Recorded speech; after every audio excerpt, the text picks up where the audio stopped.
Hello and welcome to This Is. The valves have been opened. No, we're not opening the flood of new OLED. The steam is filling the air. We have a new Steam Deck. It's an OLED. Yes, so it is the Steam Deck OLED. Now, this is not a Steam Deck 2, so it's a little bit more similar to what you would expect on, like, you know, a slim model or like a mid-cycle refresh, but it is a lot more than just they slapped a OLED display on the Steam Deck and call it a day. So first and foremost, the original Steam Deck is not going away. Well, it is, but it isn't. So the 64 and 512 gigabyte Steam Decks are being phased out. So they are both now on sale, so you can buy them right now. They make sense because the prices dropped while supplies last. So like their whole thing is, let's get these out of the warehouse. Yeah. Once they're gone, they're gone. But they are keeping the 256 gig original Steam Deck around at a new $399 price, which in my opinion, very fair, because the old $399 Steam Deck was 64 gigs. You couldn't install anything. You had to rely on like micro SD, everything. At least 256 you can kind of work around. But the real star of the show here is the Steam Deck OLED. Can I give you a list of some of the top line, like really cool features with it? You get yourself a 1280 by 800 90 Hertz HDR OLED display. Okay, so this is the part where people might be a little grumpy. It has a 6nm processor, but it's the same. So much like we've seen the PS5 get a 6nm shrink, the performance is slightly improved because they've redesigned the cooling as well as it has faster memory. But realistically, you should expect a fairly small performance difference because Valve have tuned this much more so for efficiency, which is also backed up with a larger battery. So we're going from a 40 watt hour to a 50 watt hour battery. All this put together means that while the original Steam Deck, they promised 2 to 8 hours of battery life, the new one is 3 to 12, which is pretty substantial. That's 50% more on the high end. That's a big upgrade. Yeah, like, I mean, a while back, Valve said, like, don't expect a faster, more powerful Steam Deck anytime soon. The takeaway I have from this is, yeah, slim models can exist in the year of 2023. We just got done talking about the PS5 Slim, and we're like, the era of having a cheaper slim model with a more efficient chip just doesn't exist anymore. And yet Valve comes out and they say, you know what? We're gonna give you upgrades. It is gonna be more efficient, but it's gonna be a better price. I think that's really awesome. That's like, they're the only company right now doing it. We've looked at a lot of handhelds on the channel, and like one of my favorites so far has been the Legion Go. I do not personally own a Legion Go. We had one for the office. I do own a Steam Deck personally, which is probably my most used device. Really? Period. Yeah. It is my favorite device, and this is just a lot of the things I liked about the Legion Go are now on the Steam Deck. So the Steam Deck lineup is now down to 3.5 models. So on top of the original Steam Deck, which sticks around with the 256, you get $549 the 512 gig model. $649 is the 1 terabyte model, as well as the carrying case. It has like a little like pouch for your Steam Deck, so you can take it out. But there's also a limited edition Steam Deck OLED, which is only being sold in the US and Canada, but it is a clear colorway. And I'm not saying that I immediately want the clear colorway in my life or anything, but it looks real good. One of my complaints with the Steam Deck when it first came out is it didn't make a ton of sense of having 3 models. Yeah. The 64 was not good. Like, you had to upgrade that. Like, and it was very cheap and affordable, but like it was a pain in the ass because you had to like clone the drive. And I did an entire video on it of taking a 64 gig Steam Deck refurbished and spending like the $80 to swap everything out. The old Steam Deck, I still don't think is like out of date or whatever, because importantly, the performance is very similar, right? So if you're playing a game on your Steam Deck right now, upgrading to the Steam Deck OLED, you should expect a small difference in performance, right? It's not gonna make Starfield suddenly, you know, run at 100 FPS or whatever like that. Like it's a small difference in performance. That's the 90 Hertz. That's good. It's good, but what's gonna take advantage of it? Because you can use 90 Hertz.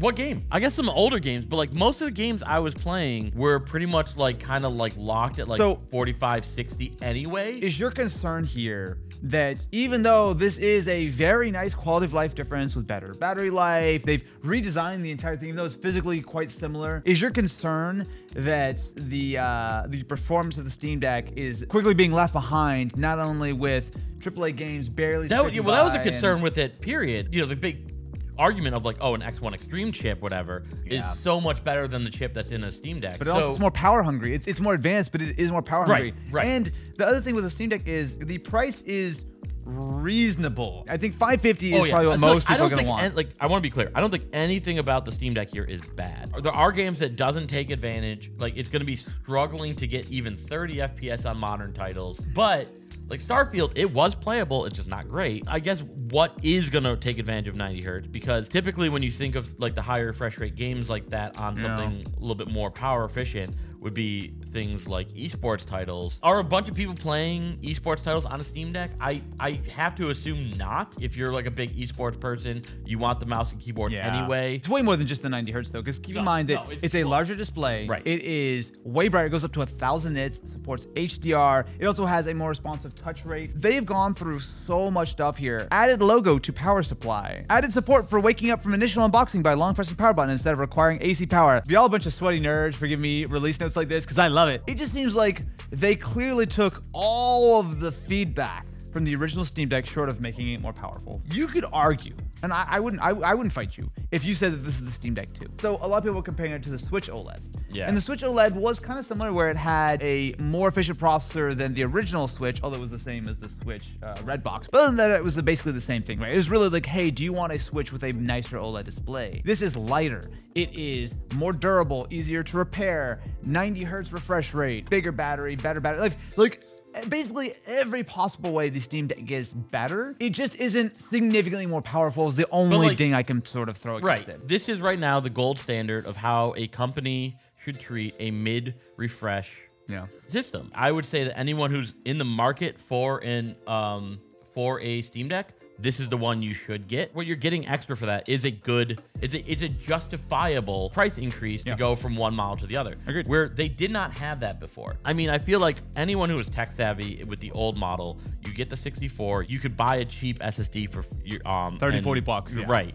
And you could get the better storage there. Yeah. The anti-glare display is fine, but it wasn't worth the upgrade. Here you actually have meaningful upgrades. Wi-Fi 6E, improved Bluetooth. Like, honestly, the list of improvements here are quite substantial. It's clear that Valve really care about the Steam Deck. They really kind of landed on something solid. The thing that almost gives me the warmest fuzzy when I look at this is just at how good of a job Valve have done at supporting the Steam Deck. Because remember, when the Steam Deck first came out, it was super exciting. Everyone was terrified. Like, are they going to drop it? Like they've done every other product. Yeah, because they had done like Steam machines in the past and whatnot. But they have basically nonstop over the last couple of years improved and improved and improved that Steam Deck. And it's really sort of caught on. Like, I think a lot of people really like the actual Steam Deck. A ton of people use it. It makes me feel great that not only are we getting a properly upgraded piece of hardware that feels like, you know, they validated it with Steam Deck LCD. They're sort of pushing it forward with Steam Deck OLED. And even though I agree with you that more performance would be nice,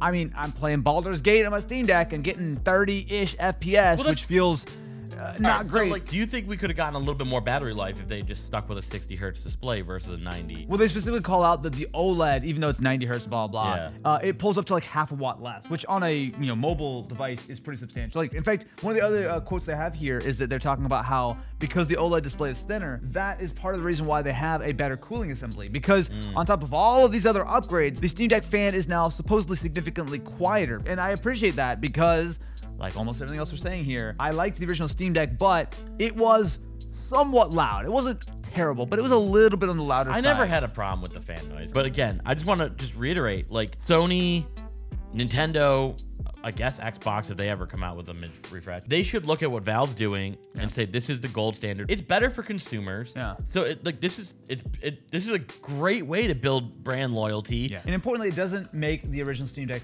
obsolete. No. Like, if you're sitting on a Steam Deck that you bought the last couple of years, you're still gonna be able to enjoy it. And like, like if your budget is tight, you still have an opportunity right now to get the original Steam Deck for cheaper. If you really want to save some money, I would actually recommend finding one that's refurbished. We've bought some from both GameStop as well as from Valve themselves, and those were largely pretty interesting. Here's the thing, like, if you're buying a Steam Deck today, $399 for the base model is fine, but the amount of money that you're spending extra, $150, I'm just gonna take a wager that the OLED itself is probably gonna make that a pretty reasonable upgrade. It's a lot of money, but between the fact that you've got the better battery life, the better Wi-Fi, literally every single part of it has been touched, upgraded, slightly massaged. I really want to get my hands on one of these things like yesterday.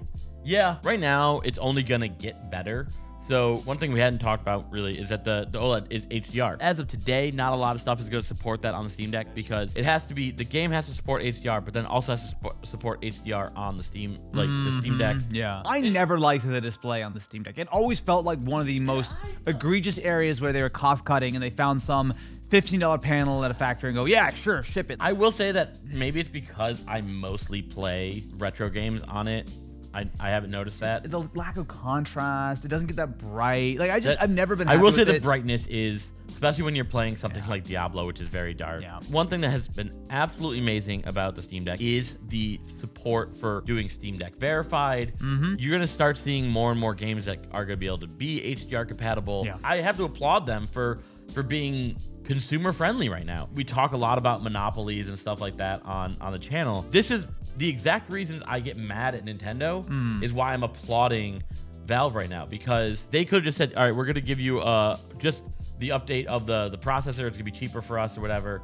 Yeah. That's it. They went through a checklist. They said, here's the feedback. Yeah. Check, check, check, check, check. Yeah. They didn't have to do any of this. And they also could have jacked up the price on these the only thing I can say, and of course, subscribe to the channel for a full hands-on with your buddies Austin and Matt once we inevitably tear one of these apart. The only thing I can say is that I do hear people's complaints that it is not more powerful. I do think that that is becoming more and more of a limiting factor. You know, $549 is, I think, a reasonable price. It's not a screaming deal the way it used to be, largely because, again, you could buy the $399 Steam Deck before, spend $40-50 upgrading it, and you call it a day. This, I mean, obviously you don't have to upgrade it, but you really can't get your hands on an OLED for less than $550, which is a touch expensive. It's still reasonable, but it feels like they decided to maybe try to build a little bit of profit in, whereas before I'm pretty sure they were losing money on the Steam Deck when they were selling it. That's the only small thing I can say is $500 would have been a little bit better than $550. Yeah, so let's not talk about the Steam Deck first. Okay. So, what is a Legion Go? Or Legion Go is $699. The ROG Ally is also $699, although there is the non-extreme version, which is $600. But honestly, that's so much less powerful. So for that's not $100 more, if I'm in the market, and I see a Steam Deck OLED for $550, and a Legion Go for $700, where do you go from there? So I mean, because like obviously from a $400 version, to a $700 version, that's drastically different. Both the ROG Ally and the Legion Go are significantly more powerful, but they're also running Windows, which I'm actually working on a video. In fact, this is gonna kind of throw a wrench in it. I've been working on a video of Steam Deck on Windows, so subscribe to the main channel for that. Assuming I ever finish it, and they don't release Steam Deck 3 by the time I finish it. Make videos faster, dude. I should, because I keep getting out of date while I'm in the middle of it. Windows, I think, is a little bit more of a liability than an improvement. I agree with you there. Like, there's advantages to them, but also there's a lot of jank. Now, don't get me wrong. Using a Steam Deck, using SteamOS is not like a console. Like, it is not as simple, it's not as seamless. No. You're gonna still run into some issues, especially when it comes to games. It is more seamless than. It's better than Windows, Windows on like a laptop or desktop is largely fine. Windows on a handheld PC, it's still not quite there, right? Every one of those has it's fighting like their version. They all are fighting each other, which then can, like, the controls work for one window, but then they don't work for another window. The Steam Deck is a little bit more mature at this point. Sure. From a hardware standpoint, though, like how much more power you're getting. Like with the Legion, you're getting twice the resolution. But here's the thing, though. As much as I would appreciate more power, I actually would take a more optimized experience with a better looking OLED display. Because let's be honest, even though it's lower resolution at 1280 by 800, I'm going to bet you that it's still going to look better visually just because it is OLED. It is 90 hertz. I think I would lean towards Steam Deck largely just because it is not only cheaper, but it is going to be a more optimized experience. It is going to likely run quieter, cooler, and have more battery life. I think I care about that more than more high-end performance for a short amount of time and an experience which is a little bit more janky than I would appreciate. I think it matters. It really depends on how you intend to use these. Yeah. So like, I very rarely don't have my Steam Deck not plugged in. Usually when I'm playing it, I'm watching TV and I'm just playing on the couch. I only plug mine in when I've run out of battery because I played for an hour of Baldur's Gate and apparently I'm empty now. You know, like, obviously it's a portable device. It's meant to be, but like, I use it as a secondary like console in the home. Like someone like me, and you're plugging it in all the time, and you could just turn all the TDP up to max and whatever. That's where like the Legion got exciting for me,